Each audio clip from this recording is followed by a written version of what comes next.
Hare Krishna, we're continuing to read Teachings of Lord Chaitanya by His Divine Grace, Srila A.C. Bhaktivedanta Swami Prabhupada.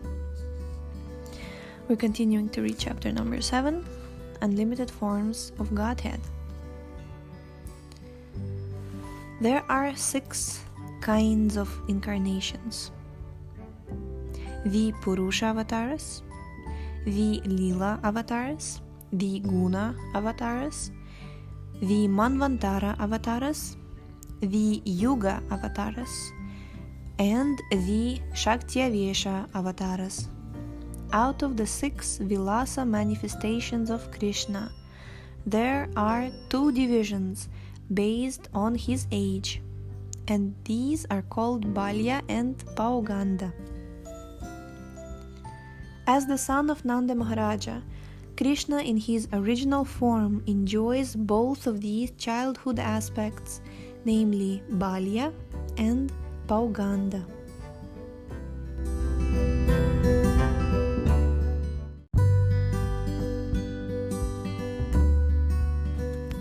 We can conclude that there is no end to the expansions and incarnations of Kṛṣṇa. Lord Chaitanya described some of them to Sanatana just to give him an idea of how the Lord expands and how he enjoys. These conclusions are confirmed in Srimad Bhagavatam 1.3.26. There it is said that there is no limit to the incarnations of the Supreme Lord, just as there is no limit to the waves of the ocean. Kṛṣṇa first incarnates as the 3 Purusha avatars, namely the Mahavishnu or Karanadakashaya Vishnu, Karanadakashaya Avatara, the Garbhadakashaya Avatara, and the Kshirodakashaya Avatara. This is confirmed in the Sattvata Tantra. Kṛṣṇa's energies can also be divided into 3: his energy of thinking, his energy of feeling, and his energy of acting. When he exhibits his thinking energy, he is the Supreme Lord. When he exhibits his feeling energy, he is Lord Vasudeva. And when he exhibits his acting energy, he is Sankarsana Balaram. Wow, this is interesting. Without the Lord's thinking, feeling, and acting, there would be no possibility of creation. Although there is no creation in the spiritual world as there is in the material world, both worlds are manifestations of Kṛṣṇa's energy of acting, which he carries out in the form of Sankarsana Balaram. The spiritual world, the Vaikuntha planets and Kṛṣṇa Loka, is situated in Kṛṣṇa's energy of thinking. Although there is no creation in the spiritual world, which is eternal, it is still to be understood that the spiritual planets depend on the thinking energy of the Supreme Lord. This thinking energy is described in the Brahma Samhita 5.2, where it is said, quote, "The supreme abode, known as Galoka, is manifested like a lotus flower with hundreds of petals. Everything there is manifested by Ananta, who is a form of Balaram or Sankarshana." Unquote. The material cosmic manifestation and its different universes are manifested through Maya, or the material energy. But one should not think that the material energy or material nature is the cause of this cosmic manifestation. Rather, It is caused by the Supreme Lord, who uses his different expansions to act through material nature. In other words, there is no possibility of any creation without the superintendence of the Supreme Lord.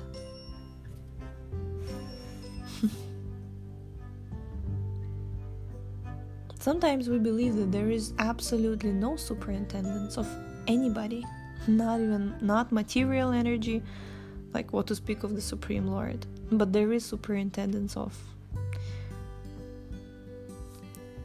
material nature, like basically everything acts through material nature by different expansions, and ultimately with the superintendence of the Supreme Lord. Hare Krishna. The form of the Lord who causes the energy of material nature to bring about creation is Sankarshana, and it is understood that this cosmic manifestation is created when the material nature comes in contact with the superintendent energy of the Supreme Lord, Sankarshana. The example is given of iron becoming hot in contact with fire, and when red hot, acting just like fire. There are morning walk conversations with Dr. Patel and Srila Prabhupada. I remember my husband would play it for me like in the audio. Like there was the episode where Srila Prabhupada was saying that he was explaining this analogy, and he was like if an iron is in fire, it acts like fire, it's hot, and he was speaking with such conviction. It was reminded to me when I was reading. So iron becoming hot in contact with fire, red hot, acting just like fire. This is the example of material nature coming in contact with the superintendent energy of the Supreme Lord, Sankarshana. In Srimad Bhagavatam 10.46.31, it is said that Balaram and Kṛṣṇa are the origin of all living entities, and that these two personalities enter into everything. A list of incarnations is given in Srimad Bhagavatam 1.3, and they are as follows: the Kumaras, Narada, Varaha, Matsya, Yagya, Naranarayana, Kardami Kapila, Dattatreya, Hayashirsha, Hamsa, Dhruva Priya or Prishnigarba, Rishabha, Prithu, Nrisimha, Kurma, Dhanvantari, Mohini, Vamana, Bhargava, Parashurama, Raghavendra, Vyasa, Pralambari, Balaram, Kṛṣṇa, Buddha, and Kalki. Altogether that's 25. I'm omitting the numericals. Because almost all of these 25 Lila avatars appear in one day of Brahma, which is called a Kalpa, they are sometimes called Kalpa avatars.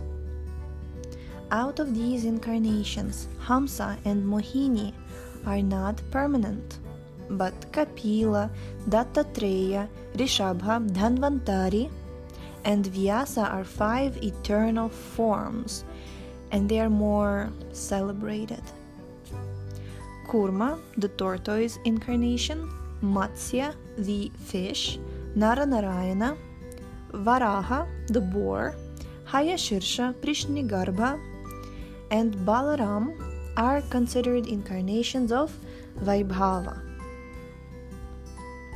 Similarly, there are 3 Guna avatars, or incarnations of the qualitative modes of nature, and these are Brahma, Vishnu, and Shiva. There are 14 Manvantara avatars: Yagya, Vibhu, Satyasena, Hari, Vaikuntha, Ajita, Vamana, Sarvabhauma, Rishabha, Vishvaksena, Dharmasetu, Sudhama, Yogeshwara, and Brihad Bhanu. Out of these 14 Manvantara avatars, Yagya and Vamana are also Leela avatars. The Manvantara avatars are also known as Vaibhava avatars. The 4 Yuga avatars are also described in Srimad Bhagavatam. In the Satya Yuga, the incarnation of God is white. In the Treta Yuga, he is red. In the Dvapara Yuga, he is blackish.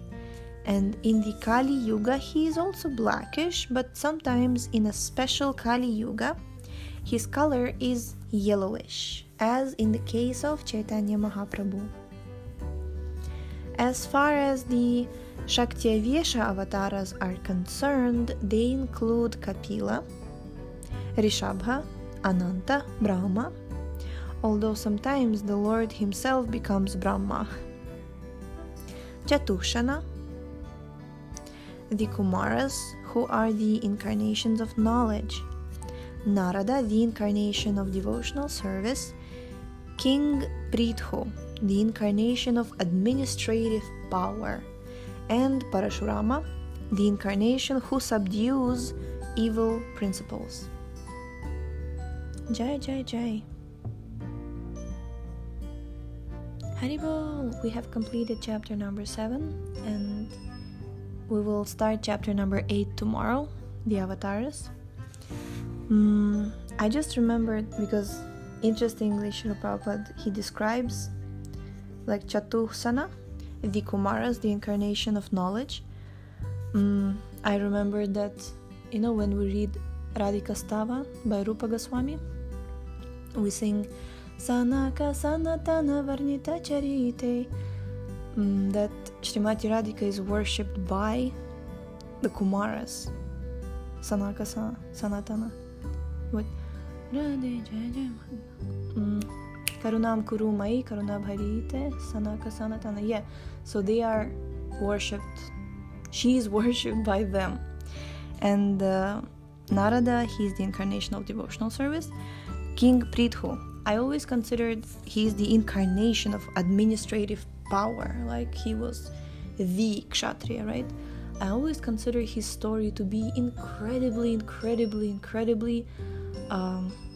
like unpopular, you can say, or uncommonly discussed. And I was wondering why would it be so? He has done so much for this earth. He was like, there was this whole ceremony where all the demigods were gifting him so many interesting gifts. And his wife, like the way he left this world, like I was reading it, my hair were like just, I was aghast. Like when he was leaving this world, he left, and then his wife, she had put him on the fire, collected the wood, lighted the fire, and joined him herself, like Hare Kṛṣṇa. She went after him. And in one of the purports to like glories of King Prithu, Srila Prabhupada also says that the king is supposed to be like a lion. He's supposed to be like, the thieves and like the disturbing elements in the society are supposed to be afraid of the king, and it's very unfortunate if a woman is in charge of the administrative power. Like he was just saying it in the purport of Srimad Bhagavatam, it's there. And maybe, I don't know, I will not speculate, but I really like this presentation of King Prithu and the entire story of King Prithu. And finally, Parashuram. It's considered that the planet Venus is like the Dashavatara for Venus is Parashuram. And I was always wondering, like, I mean, it makes sense in one way and it doesn't make sense in another way in my uneducated mind. But here Prabhupada says that the incarnation who subdues evil principles. And it makes sense because Venus is not considered to be super spiritual planet, or you can say super I mean, it's in charge of certain things. And Parashurama, he is the Dashavatar for that. So he subdues evil principles because Hare Krishna. Okay, I'm just saying this to remember myself, basically, and you happen to be there as the audience. So, thank you so much for tuning in today. The link to this book is in the description.